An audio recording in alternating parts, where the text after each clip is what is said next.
Let me start with something that sounds wrong, but it's absolutely true. Talent doesn't win. Opportunity doesn't win. Calling doesn't even win. Character wins every time.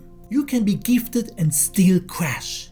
Called and still collapse. Doors open and still self-destruct. We've all seen it. The athlete with crazy ability wasted. The leader with charisma, scandal. The pastor everyone trusted, exposed.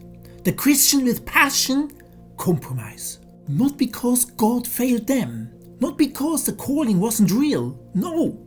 But because their character couldn't carry what their calling opened. Because in the long run, character always wins. Or character always loses. Nothing else decides it. Now here is the tension. If you have followed Jesus for a while, you have maybe thought, wait, if I'm going to heaven anyway, if God already saved me, if I will be perfected one day, why stress about holiness now? I will be glorified later, so maybe I can coast a bit now. Paul hears that mindset and nearly explodes in Romans 6. Shall we continue in sin so grace may abound? His answer was by no means, as in absolutely not, because that question misunderstands salvation completely. Salvation isn't just one event, it's 3 stages: justified, sanctified, glorified. Let's quickly read it, Romans 8:30. Moreover, whom he predestined, these he also called. Whom he called, these he also justified. And whom he justified, these he also glorified. Justified means declared right with God. Instant, settled, done, heaven's verdict, righteous, case closed, stamped. Sanctified means this is now. The messy middle bit, daily life. Learning how to obey, how to love, learning how to trust, how to become like Christ. This is where character is formed. Glorified means this is the future and it's breathtaking. No sin nature, no inner war, no temptation dragging you down, perfect love, perfect obedience, resurrection body, no sickness, no death. The whole person perfection. So yes, glory is guaranteed. But here's a catch. Glory is the finish line. Sanctification is the training. And nobody wins a race by skipping training. Future certainly doesn't cancel present growth. It motivates it. Imagine saying, I'll be fit someday, so I won't exercise. Or I'll graduate eventually, so I won't study. Or I'll be married forever, so I won't invest. Makes no sense. Same spiritually. Because your heart has changed. If you belong to Christ, you don't want to sin anymore like you used to. Holiness isn't earning heaven. It's new desires growing. Because this life is training. Paul says in Philippians 3, I press on. He runs, he strains, because this life is preparation for eternity. Because sin still wrecks you now. Even if heaven is secure, sin still wrecks joy, harms people, deadens your heart, steals peace. You don't drink poison just because you will be healed later, because love changes everything. If you love someone, you don't say, we are together forever, so I'll treat you badly. No, you say, I want to please you. Holiness is relational, not contractual. Then we look at Jesus, because he shows us what fully formed humanity looks like. In Hebrew 4 verse 15, tempted yet without sin. 1 Peter 2 verse 22, committed no sin. 2 Corinthians 5:21, knew no sin. Zero failure, not mostly good, perfect, because he didn't inherit our broken nature. And deeper, he is God the Son. Holiness isn't something he achieved, it's who he is. But here's something we misunderstand. We talk about obedience like it's an idea, a concept, something you agree with. But obedience isn't proven in theory, it's proven under pressure. Think about it. You can know what courage is or actually walk into battle. Very different.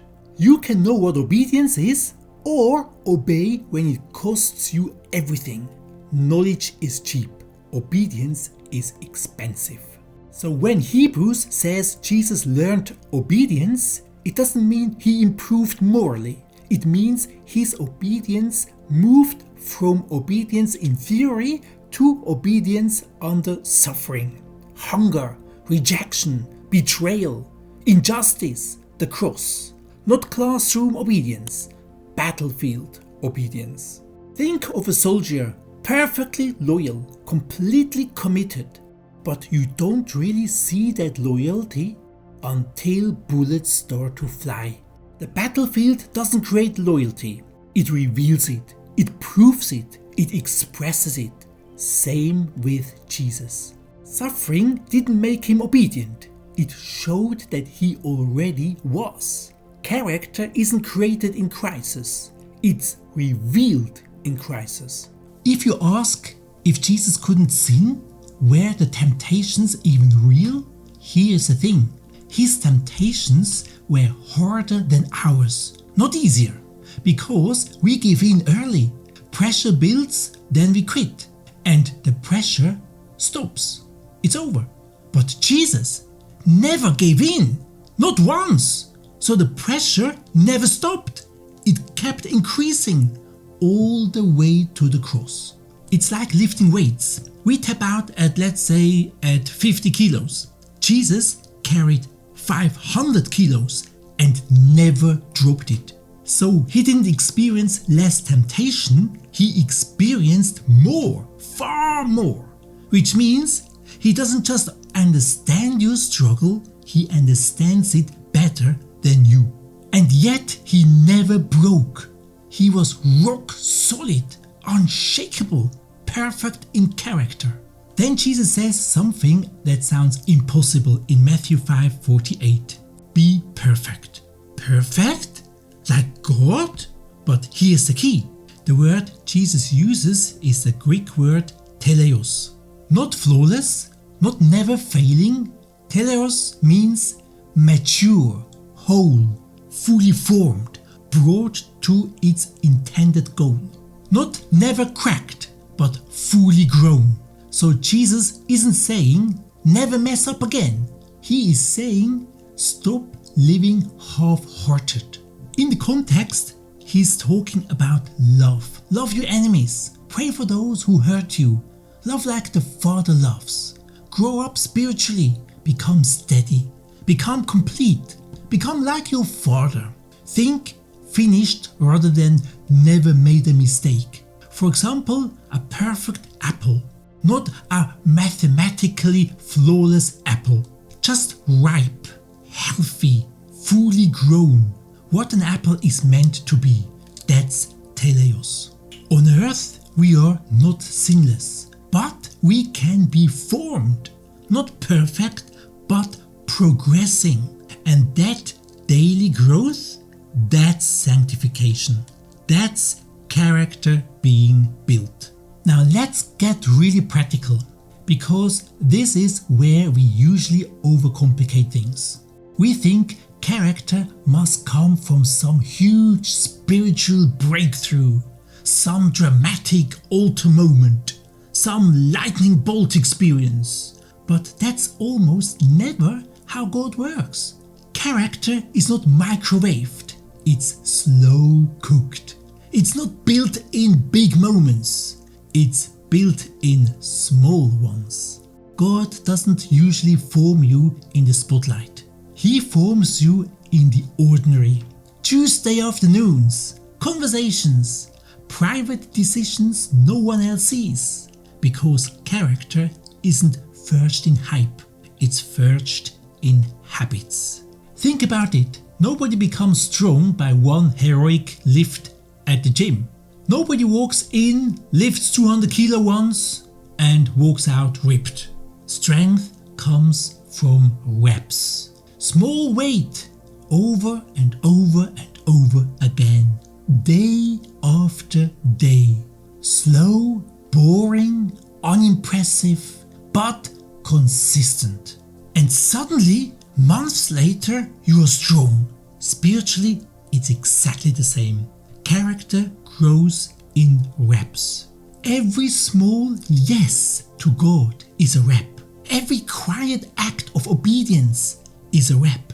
Every time you pray when you're tired, tell the truth when lying would be easier, forgive when you would rather stay bitter, stay pure when no one would know, show up faithfully when it feels pointless, serve when you don't get credit, choose patience when you are irritated. Rep, rep, rep. Nothing flashy, nobody claps, no one posts about it, but heaven sees it. And slowly, almost invisibly, your soul gets stronger and stronger. Temptation doesn't knock you over as easily. Your reactions soften, your love deepens, your faith steadies. And one day you look back and realize, I'm not who I used to be. That's sanctification. That's formation. That's how God builds people who can actually carry calling. Because here's something most people miss. God is far more interested in who you are becoming than where you are going. Because if your character can't sustain the blessing becomes a burden. So before God gives you more influence, He builds more integrity. Before He opens bigger doors, He deepens your roots. Before He raises you up, He strengthens you within. Because calling might open the door, but only character keeps you standing when the pressure hits. And in the end, not hype, not talent, not opportunity, character wins. If you belong to Christ, your justification is settled. Your glorification is guaranteed. But today is training. Today is formation. Today is where character is built. So don't chase platforms, don't chase hype, don't chase big moments, chase faithfulness. Because when everything else fades, only one thing lasts. Character wins.